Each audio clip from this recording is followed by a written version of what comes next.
looking at here is the new GSE cover that was transported down here to the tank farm.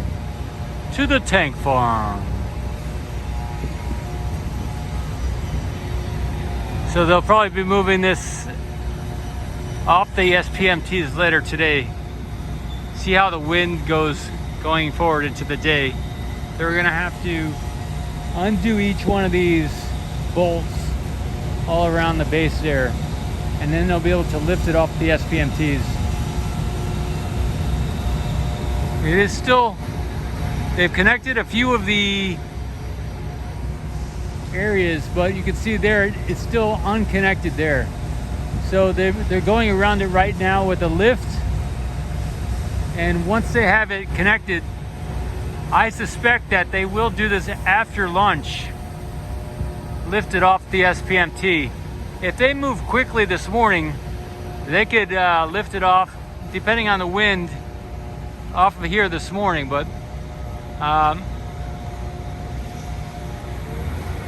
if we do get some gusts, then it's a good chance that they will wait to lift it off until after lunch. And then I'm thinking, you can see the two silver tanks here in the screen. There is a third silver tank back there between these two tanks. There's one behind there, which does need a cover back there. And we can see these two GSE tanks have holes in them there. So I'm suspecting they won't put it on top of these ones in the front, but the one behind there in the back is thought to be a liquid oxygen tank. And I think if everything, it could easily go on top of that one in the back there. They could also take it off the SPMT and leave it here overnight on the ground on top of some wood. So maybe they'll take the SPMTs away and set it on the ground.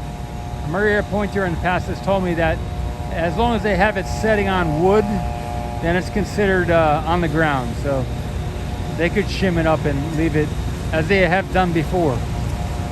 So that's it, September 3rd in the morning.